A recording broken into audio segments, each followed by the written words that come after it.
Hey everybody, it's Sean Waters. If you are new to the channel, my goal here is to provide you with tools, methods, and ideas, techniques, and frameworks to help you live a good life, partially from my training in philosophy and as an educator teaching composition, but also as my curiosity in exploring the big question here about how writing processes, composition broadly speaking, but writing and researching, drafting, brainstorming, outlining, shaping, revising, peer editing, peer feedback giving, thinking, critical thinking, connect with the ideas of living a good life.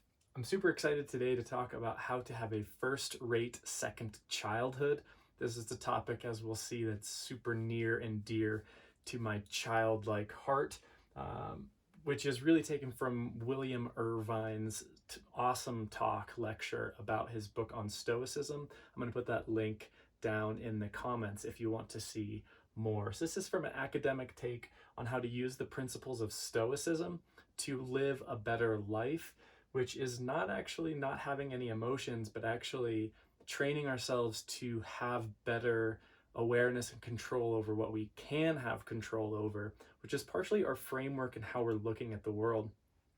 I love this idea of how to have a first-rate second childhood, so I'm excited to share with you today the kind of 4 ideas. We're going to go into a little bit of detail about each one of these so we can have a first-rate second childhood after our adulthood, or even maybe before, during our adulthood. And that is more play, finding people, reigniting wonder, and developing a philosophical plan for old age.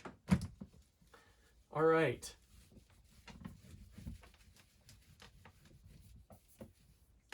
One of the key philosophical practices that I learned in grad school is that philosophy is really about defining your terms. So if I say more play, we would want to ask, what is play? Well, I'm glad you asked. Play is the sense of when we do something for its own sake.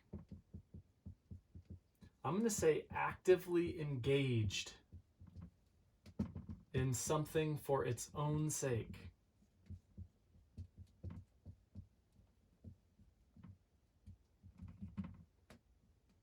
I.e., we're not doing it for a sense of reward or some kind of outcome or destination. We're just doing it because we like to do it.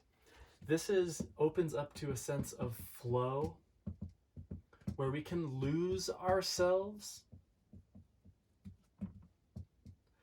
where we aren't really thinking, we're not being self-conscious about how much we need a haircut or anything else that's happening. We're just engaged in the activity and enjoying ourselves in the activity. This is also another way to think about this is that we're in the moment. So we're not really thinking about the past, or we're not really projecting into the future. We're just involved in what we're doing at that time that we're doing it. It comes really naturally to children, maybe not so naturally to adults. So how do we do this? He's got a couple of really clear suggestions that also are maybe more difficult to follow. One is to not take ourselves so seriously.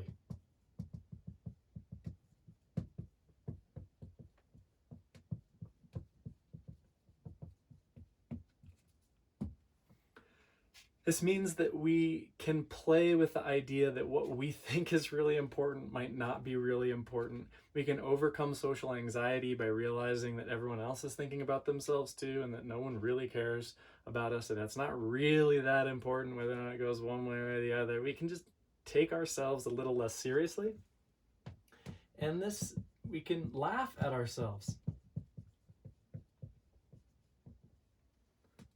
It's okay to find humor in how we approach situations, and by laughing at ourselves and not taking us so seriously can kind of be a way to give ourselves permission to enter more into the moment and do things that bring us joy.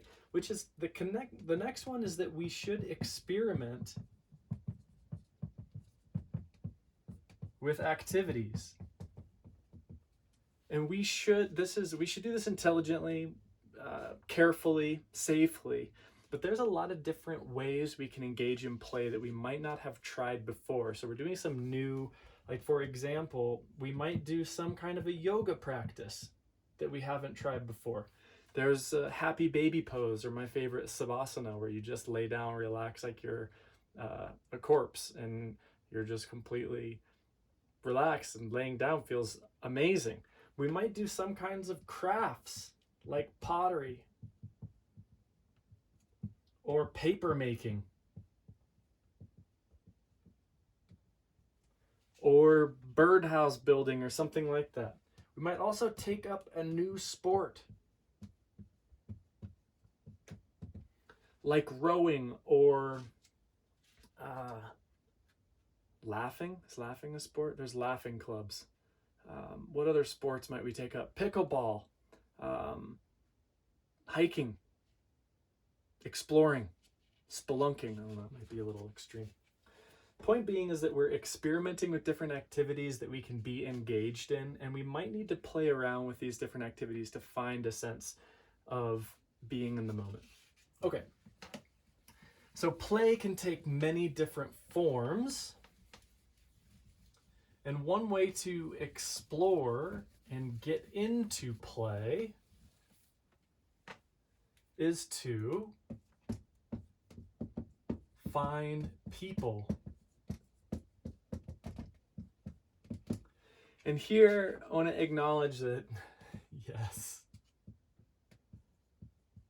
people can be pain. They can be a pain in the ass. It can be difficult. They can be challenging, but that's part of, they're not only challenging and difficult, they also can be a source of delight.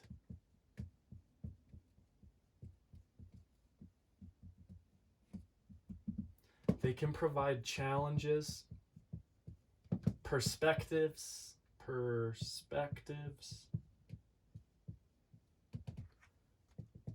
and also give us a sense of ideas of what kinds of things we might do. A playmate is one that kind of gives us, adds to our ideas in a way that we didn't think about, and that also isn't taking it too seriously either. So you're trying to find the people, the right people. They don't need to be perfect. In fact, they might be, especially if we're in a second childhood in retirement, and as we age, we might get more curmudgeonly and cantankerous.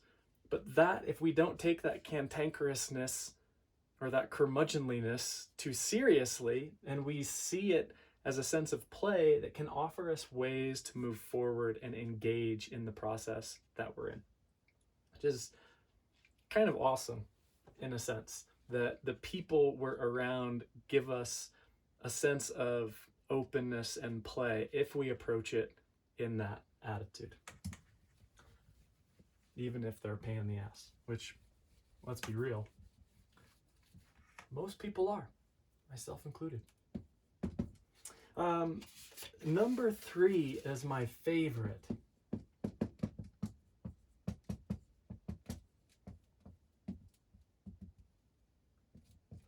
Reignite wonder.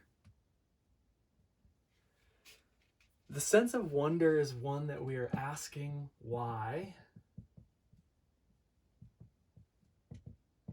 So it can be a cognitive sense of figuring out how things work that we don't understand, keeps our minds active and young. But also there's a sense of marveling deeply.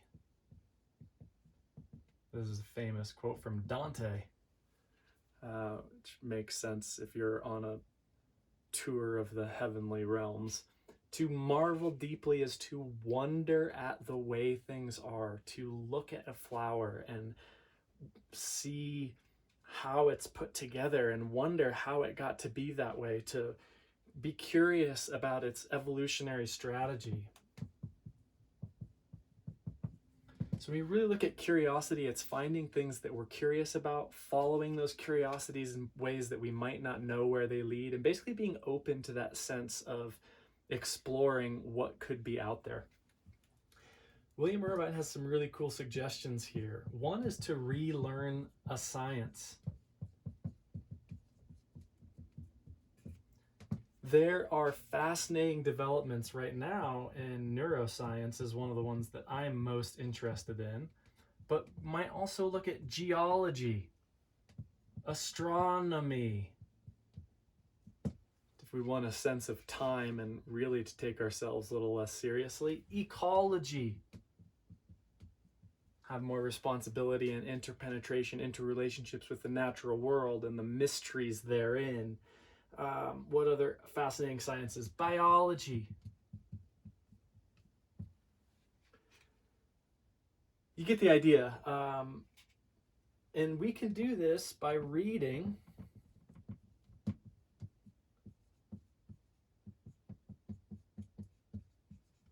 nonfiction, or fiction, I guess, is another way, but I'm particularly big on nonfiction.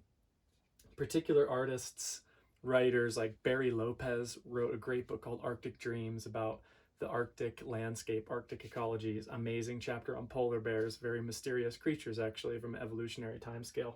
So that's Barry Lopez, is great. Also read last year David Quammen has a great book, The Tangled Tree, on how the metaphor of a tree might not be the best way to understand evolution. It might be more appropriate to think of evolution as a web, considering there's a lot of horizontal gene transfer between viruses and other organisms that transplant DNA and have been doing this for millennia.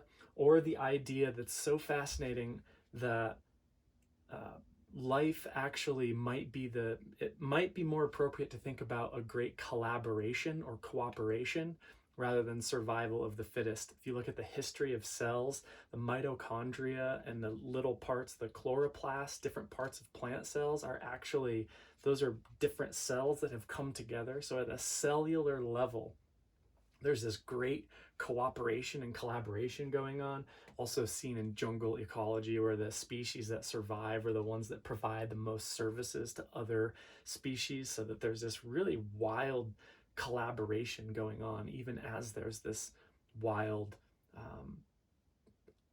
eat or be eaten going on. So getting curious about things is one way to definitely ignite a sense of wonder and approach the world with that wonder. And lastly,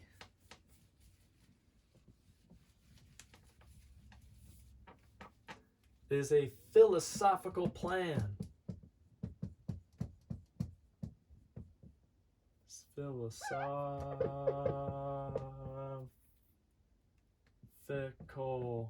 plan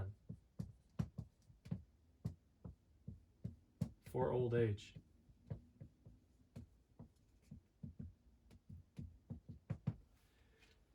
This is a sense of figuring out what to us old age is for and what to us life is for, to have a perspective on it.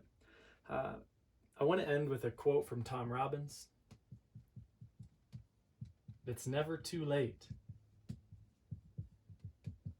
to have a happy childhood.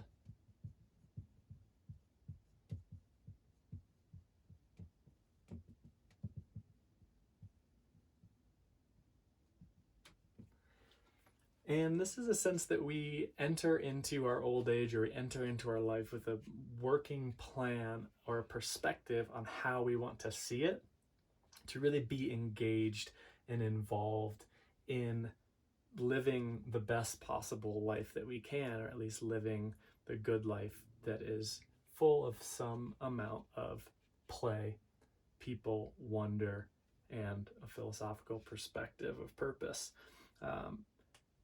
Big shout out here to my mom, Terry Waters. Thank you so much.